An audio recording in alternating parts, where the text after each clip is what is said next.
ध्यान से इस कहानी को सुनिएगा क्योंकि इस कहानी में आगे आप भी हैं। एक बार एक गांव था जिसमें एक आदमी था जिसका पेशा था ब्याज पर यानी इंटरेस्ट पर पैसे लगाना। वक्त का मारा कोई जरूरतमंद जब उससे पैसे मांगने आता था तो वो भारी भरकम ब्याज पर पैसे देता और बेईमानी का हिसाब करके मोटा इंटरेस्ट भी वसूलता था।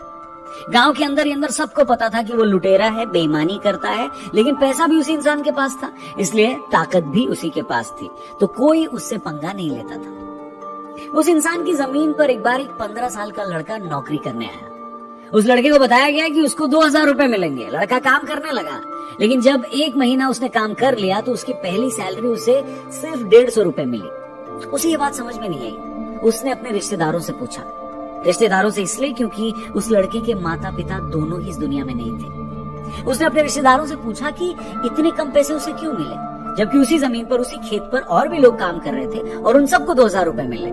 रिश्तेदारों ने जवाब देने की बजाय बस इतना कहकर टाल दिया कि कुछ दिन में शायद तुम्हारी तनख्वाह बढ़ जाए, इसलिए वहां काम करते रहो। ऐसा करते हुए उस लड़के को 1 साल बीत गए। एक दिन उस आदमी ने लड़के से कहा कि आज से तुम्हारी तनख्वाह बढ़ा दी गई है, लेकिन जब उस लड़के ने पैसे गिने तो सिर्फ 200 रुपए थे। लड़का फिर से रिश्तेदारों के पास गया और पूछा कि ऐसा क्या हो गया कि सैलरी बढ़ने के बाद भी मुझे सिर्फ 200 रुपए ही मिले। ज्यादा पूछने पर रिश्तेदारों ने उससे फाइनली बता ही दिया कि बेटा दरअसल तुम्हारे पिता ने उस आदमी से कुछ रुपए उधार लिए थे जो ब्याज के साथ काफी ज्यादा हो गए थे, जिसके चलते आपके माता पिता पर काफी ज्यादा प्रेशर था, तनाव था और पिताजी की एक बीमारी से मृत्यु हो गई। उस लड़की की माँ को भी उस आदमी ने काफी परेशान किया, जिससे वो माँ भी सदमे से चल बसी। इसलिए अब तुम्हारी तनख्वाह में से वो पैसे काट कर अपना हिसाब बराबर कर रहा है। रिश्तेदारों ने उससे ये कहा। लड़का दुखी भी हुआ और गुस्से में भी आया।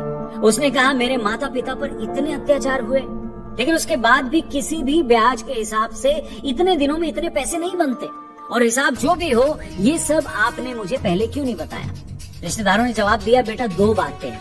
एक तो उस आदमी को इस गांव में सभी अच्छा आदमी मानते हैं क्योंकि महीने में वो एक बार बच्चों को कॉपी और पेंसिल बांट देता है, साल में एक बार राशन बांट देता है, धर्म कर्म का काम करता है, कौन मानेगा कि वो बेईमान है। और दूसरी बात कि अगर हम तुम्हें उस इंसान की असलियत बता भी देते तो तुम क्या कर लेते।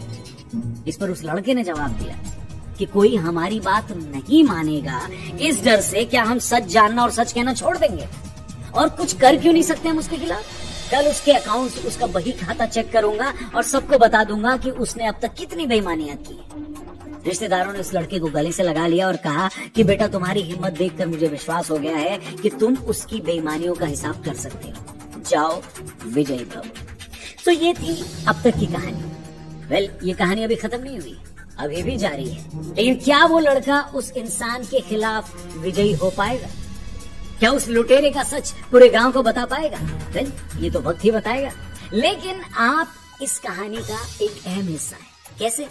ये जानने से पहले ये बताइए कि इस कहानी में आपके हिसाब से सबसे बड़ा दोषी आप किसको मानते हैं? उन माँ बाप को जिसे जरूरत पड़ने पर बच्चे को पालने के लिए उस इंसान से उधार लेना पड़ा, या फिर उन रिश्तेदारों को जो बच्चे के माँ बाप को उस दरिंदे के हाथों खोने के बाद अब बच्चे को नहीं खोना चाहते थे, इसलिए उस लड़के से उन रिश्तेदारों ने सच नहीं बताया और सिर्फ टालते गए।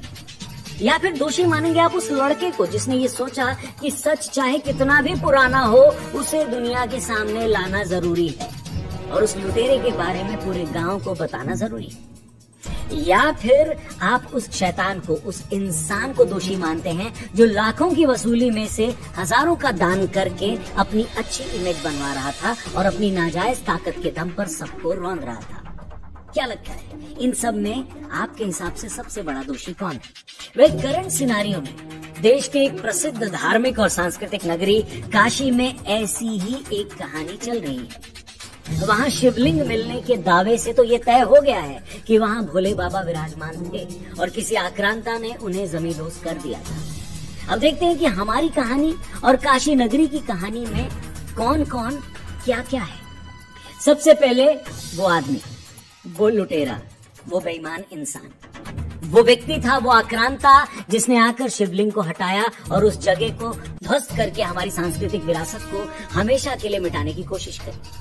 लेकिन उसके डर और लालच में आकर तब किसी ने कुछ भी नहीं कहा। दान धर्म की बातें करके उसे सदियों तक महान बताया गया। उस कहानी में जो रिश्तेदार हैं वो हम सब हैं, हमारा समाज है।